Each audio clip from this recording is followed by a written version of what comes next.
નમસ્કાર વિદ્યાર્થી મિત્રો, હું છું આર એમ પટેલ અને તમે જોઈ રહ્યા છો ક્લેવર એકેડમી યુટ્યુબ ચેનલ. તો આજના વિડીયોની અંદર આજે આપણે જોવાના છીએ ધોરણ 10 વિષય સામાજિક વિજ્ઞાન એનું અસાઇનમેન્ટ સોલ્યુશન ચેપ્ટર નંબર 1 જોવાના છીએ સેક્શન નંબર બીમાં. સેક્શન નંબર બીમાં જે તમારો ચેપ્ટર નંબર 1 છે એનું સંપૂર્ણ સોલ્યુશન જોવાના છે, જેથી વિડીયોને એન્ડ સુધી જોતા રહેજો. તો ચલો વિદ્યાર્થી મિત્રો, તમારો ટાઈમ વેસ્ટ ન કરતા વિડીયોની શરૂઆત કરીએ.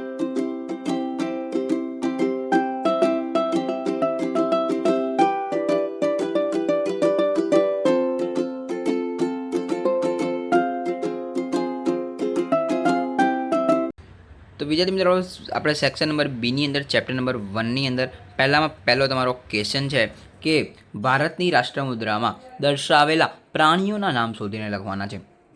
આ તમને ઓપ્શનમાં આપી દીધેલા છે. આની અંદરથી એક તો ચારસી આવશે, ઘોડો આવશે, હાથી આવશે, બળદ આવશે. બરાબર, આ નામ તમારે સિલેક્ટ કરી દેવાના છે. તમારે લખી દેવાનું કે ભારતની રાષ્ટ્રમુદ્રામાં દર્શાવેલા પ્રાણીઓના નામ નીચે મુજબ છે, અને અહીંયા ચારસી, ઘોડો, હાથી, બળદ. Okay, let's go. આગળ જોઈ લઈએ. ચેપ્ટર નંબર 1ની અંદર આપણો બીજો પ્રશ્ન છે. બીજો પ્રશ્ન શું છે તમારો? નેગ્રીટો પ્રજા વિશે ટૂંકી માહિતી આપો.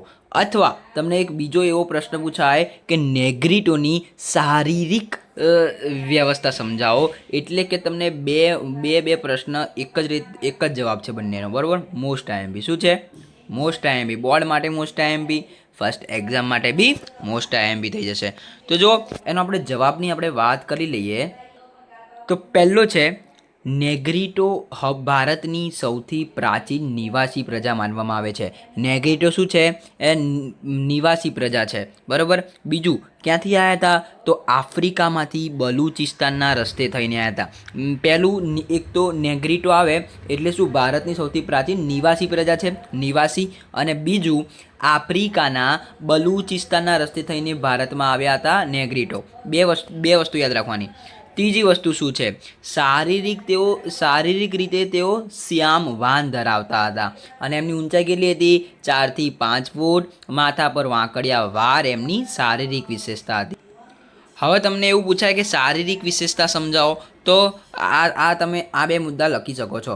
શારીરિક રીતે તેઓ શ્યામ વાન ધરાવતા હતા, તેમની ઊંચાઈ 4 થી 5 ફૂટ હતી, માથા પર વાંકડિયા વાળ હતા, એ એમની શારીરિક વિશેષતા હતી.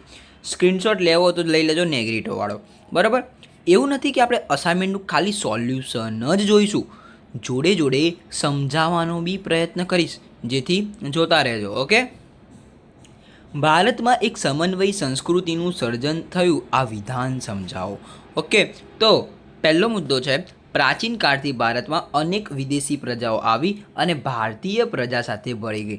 એટલે કે વિદેશના જે આફ્રિકાના હોય, સાઉથ આફ્રિકાના હોય, અમેરિકાના હોય, જે વિદેશમાં જે રહેતી પ્રજા એ ભારતમાં આવી વિઝિટ કરવા માટે, ફરવા માટે કે રહેવા માટે, અને ભારતમાં આવી અને ભારતીય પ્રજા સાથે ભળી ગઈ, એવું કહેવા માંગે છે. બરાબર. બીજું, લગ્ન સંબંધો અને આદાન પ્રદાન દ્વારા પ્રજાઓ વચ્ચે ગાઢ સાંસ્કૃતિક સમન્વય સ્થપાયો. કેવો? લગ્ન સંબંધ અને આદાન પ્રદાન દ્વારા પ્રજાઓ વચ્ચે સાંસ્કૃતિક સંબંધ સ્થપાયો. વિવિધ પ્રજાઓની ભાષાઓ, રીત રિવાજો, કળાઓ અને રહેણીકરણની ભારતીય પરંપરામાં સમાઈ ગઈ. આ પરસ્પર સમિશ્રણથી વસુધૈવ કુટુંબની ભાવના સાથે વિશાળ સમન્વય ભારતીય સંસ્કૃતિ બની. તો વિદ્યાર્થી મિત્રો, આ જોઈ લેજો. પહેલામાં શું હતું? પહેલા મુદ્દામાં કે વિદેશી પ્રજાઓ ભારતમાં આવી. પછી બીજું, લગ્ન સંબંધવાળું યાદ રાખવાનું. લગ્ન સંબંધના આદાન પ્રદાન દ્વારા જે પ્રજાઓ હતો એનો સાંસ્કૃતિક સંબંધ સ્થપાયો. ત્રીજું શું આવશે? ભાષાઓ, રીત રિવાજોવાળું. ચોથું, વસુદેવ કુટુંબ. આમાં ચાર પોઈન્ટ એક પોઈન્ટના માધ્યમ દ્વારા યાદ રાખવાના. ઓકે, સ્ક્રીનશોટ લઈ લેજો. વાત કરી લઈએ. ચોથો પ્રશ્ન, આર્યો પ્રકૃતિ પ્રેમી હતા, એમ સાદી કહી શકાય. વેરી મોસ્ટ આઈએમપી પ્રશ્ન કહી શકાય. ઓકે, તો આર્યો પ્રકૃતિ પ્રેમી હતા એમ સાદી કહી શકાય. આવી જાઓ, જોઈ લઈએ. તો આર્યો પ્રકૃતિના વિવિધ તત્વો જેવા કે વૃક્ષો, નદીઓ, પર્વતો, સૂર્ય, વાયુ અને વરસાદની પૂજા કરતા હતા. કોની પૂજા કરતા હતા? આ નદીઓ, પર્વતો, સૂર્ય, વાયુ અને વરસાદની પૂજા કરતા હતા. તેમણે પ્રકૃતિના દરેક તત્વને દેવ કે દેવીનું સ્વરૂપ આપ્યું હતું. તેમણે પ્રકૃતિની સ્તુતિઓ અને પ્રાર્થનાઓ માટે ઋચાઓની રચના કરી હતી. યાદ રાખજો, પ્રકૃતિની સ્તુતિઓ અને પ્રાર્થનાઓ માટે કોની રચના કરી હતી? ઋચાઓ અને મંત્રોની રચના કરી હતી. પ્રકૃતિને પ્રસન્ન કરવા માટે તેઓ હોમ હવન અને યજ્ઞો જેવી ધાર્મિક વિધિઓ કરાવતા હતા. તેથી આર્યો પ્રકૃતિ પ્રેમી હતા એમ કહી શકાય. તો જોઈ લેજો આમાં પહેલો મુદ્દો શું આવશે? નદીઓવાળો. બરાબર, એટલે કે પ્રકૃતિના વિવિધ તત્વો જેવા કે નદીઓ, પર્વતો, સૂર્ય, વાયુ, વરસાદ. હવે આ યાદ કેવી રીતે રાખવાનું? જ્યારે તમે નાના હતા ત્યારે કુદરતી દ્રશ્ય દોરતા હતા, એની અંદર જે વસ્તુ દોરતા હતા એ આની અંદર લખી લેવાનું. નદીઓ, પર્વતો, સૂર્ય, વાયુ અને વરસાદ, એની આપણે પૂજા કરતા હતા આર્યો. બીજું શું? જે તત્વ છે, આ તત્વ કયા? વૃક્ષો, નદીઓ, પર્વતો. એ તત્વને દેવ કે દેવીનું સ્વરૂપ આપતા હતા આર્યો. બરોબર, આ તત્વને પહેલાં જે તત્વ હતા એ તત્વને દેવ કે દેવીને સ્વરૂપ આપતા હતા. 2 મુદ્દા થઈ ગયા. ત્રીજું શું? સ્તુતિઓ અને પ્રાર્થનાઓ માટે ઋચાઓની રચના કરી એ લોકોએ. પછી પ્રકૃતિને પ્રસન્ન કરવા માટે હોમ હવન અને ભજન કરાવતા હતા. એકદમ સિમ્પલ જ છે, એટલું બધું ખાસ છે નહીં.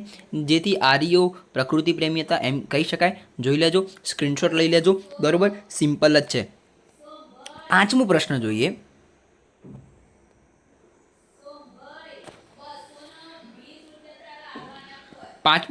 તો આપણા સાંસ્કૃતિક વારસામાં કઈ બાબતોનો સમાવેશ થાય છે? તો આપણા સાંસ્કૃતિક વારસામાં પ્રાચીન મંદિરો, શિલાલેખો, સ્તૂપો, વિહારો, ચૈત્યો, મકબરા અને કિલ્લાઓ. સાહિત્ય આ એક જ ફકરામાં લખવાનું છે, પણ તમને ખબર પડે એટલે મેં પોઈન્ટ વાઇઝ લખેલો છે. સાહિત્ય, ભાષા, લિપિ, ગણિત, ખગોળ, શૂન્ય અને વિજ્ઞાનની મહત્વપૂર્ણ શોધો અને સમાજના પ્રાચીન રીતરિવાજો, ઉત્સવો, પરંપરાઓ અને ધાર્મિક માન્યતાઓ, શિલ્પ, સ્થાપત્ય, ચિત્ર, નાટ્ય અને સંગીત જેવી વિવિધ લલિત કળાઓનો સમાવેશ થાય છે. આપણા સાંસ્કૃતિક વારસામાં પહેલું તો મંદિરો, વિહારો, શિલાલેખો. પછી બીજું શોધ કઈ? સાહિત્ય, ભાષા, લિપિ, ગણિત, ખગોળ, શૂન્ય અને વિજ્ઞાનની મહત્વપૂર્ણ શોધો. ત્રીજું સમાજના રીતરિવાજો, ઉત્સવો, પરંપરાઓ અને ધાર્મિક માન્યતાઓ. અને ચોથું આવશે શિલ્પ, સ્થાપત્ય, ચિત્ર, નાટ્ય અને સંગીત કળા અને જેવી વિવિધ લલિત કળાઓનો સમાવેશ થાય છે. તમને યાદ રહે એટલે પોઈન્ટમાં લખ્યું છે. બાકી આ પ્રશ્નનો ઉત્તર તમારે એક જ ફકરાની અંદર લખવાનો છે. આપણા સાંસ્કૃતિક વારસામાં પ્રાચીન મંદિરો, શિલાલેખો, એવી રીતે. ઓકે, સ્ક્રીનશોટ લઈ લેજો. લાસ્ટ પ્રશ્ન જોઈ લઈએ. છેલ્લો, ભારતના પ્રાકૃતિક વારસા અને સાંસ્કૃતિક વારસા વચ્ચેનો વિવિધ તફાવત સમજાવો. તો એનો તફાવત જોઈએ તો પહેલું શું છે? ભારતના પ્રાકૃતિક વારસામાં મોટું જોઈને બધા શું પ્રશ્નો જવાબ ના કરે. આ પહેલો જ મોટો મુદ્દો છે. બરાબર, પણ તમારે ચિંતા કરવાની જરૂર નથી. તમે મારી જોડે રહો, હું તમને યાદ કરાવી દઈશ. પ્રાકૃતિક વારસાની અંદર તમારે જે આપણે આગળ યાદ રાખ્યું કુદરતી દ્રશ્યોની અંદર મેં તમને કીધું પ્રમાણે પર્વતો, નદીઓ, ઝરણા, ખીણ પ્રદેશો, જંગલો, મેદાનો, રણો, સાગરો, દરિયા કિનારા, ઋતુઓ, વૃક્ષો, કોઈ બી 7 થી 8 યાદ રાખો. શું? કોઈ બી 7 થી 8. કેવી રીતે યાદ રાખવાનું? પહેલું 3-3ના જોડમાં યાદ રાખવાનું. પર્વતો, નદીઓ અને ઝરણા. બરાબર, પહેલું પર્વતો, નદીઓ, ઝરણા. બીજું શું? જંગલો, મેદાનો, રણો. 6 યાદ રહી ગયા. હવે ત્રીજું એક જોડી બનાવવાની, વનસ્પતિ, જીવજંતુ, પશુ પક્ષી. આવી રીતે 3 જોડીમાં બનાવશો તો હું તમને ગેરંટી આપું છું યાદ રહી જશે. પ્રાકૃતિક વારસામાં નદીઓ, પર્વતો, ઝરણાવાળું પહેલું જોડનું. બીજું જંગલો, મેદાનો, રણો કાં તો સાગરો યાદ આવે તો.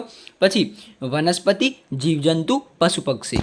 ઓકે, અને સાંસ્કૃતિક ભાષામાં એવી રીતે એમાં બી રાજમહેલ, ઇમારતો, શિલાલેખો, સ્તૂપો, ચૈત્યો, વિહારો, મંદિરો, મસ્જિદો, મકબરા. હવે દેખો, મંદિર, મસ્જિદ, મકબરા એકમાં આવી ગયું. એક યાદ રહી જશે. મંદિર, મસ્જિદ, મકબરા. ઓકે, હવે મંદિર, મસ્જિદ, મકબરા ત્રણેયમાં શું હોય? દરવાજા હોય, કિલ્લાઓ હોય. બરાબર, તો એ યાદ રહી જશે. કિલ્લાઓ અને દરવાજા. સમજી ગયા? મંદિર, મસ્જિદ, મકબરા, કિલ્લા અને દરવાજામાં હોય. એક યાદ રાખવાનું, ઇમારતો, શિલાલેખો, સ્તૂપો, ચૈત્યો, વિહારો. ઓકે, ઇમારતો, પછી શિલાલેખો, સ્તૂપો, ચૈત્યો. આ યાદ રાખી લેજો.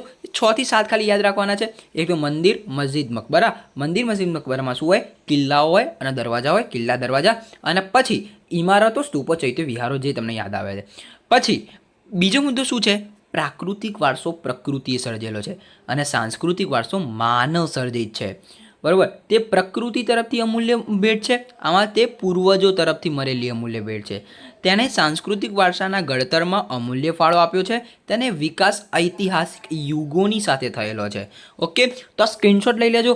બાકીના 3 મુદ્દા તો ઇઝી જ છે, એમાં કોઈ ડાઉટ છે નહીં. પણ પહેલા મુદ્દામાં કદાચ તમને હાર્ડ પડતું હોય, મેં તમને સમજાવી દીધું કેવી રીતે તૈયાર કરવાનું છે. તો વિદ્યાર્થી મિત્રો, આવી રીતે એકદમ ઊંડાણપૂર્વક સમજવા માટે વિડીયોને લાઇક કરી દો, ચેનલને સબસ્ક્રાઇબ કરી દો. આવી રીતે આપણે ચેપ્ટર વાઇઝ આખું અસાઇનમેન્ટનું સોલ્યુશન જોઈશું, પણ તમને તમારા સીધા મગજની અંદર યાદ રહી જશે, એ આપણી ગેરંટી છે. તો ચલો વિદ્યાર્થી મિત્રો, વિડીયોને એન્ડ કરીએ. વિડીયો તમારા મિત્રો સુધી પહોંચાડજો, શેર કરજો. ઓકે, તમે એકલા યુઝ ના કરતા, શેર કરી દેજો. ઓકે, મળીએ નેક્સ્ટ વિડીયોમાં. ત્યાં સુધી good bye, take care, all the best.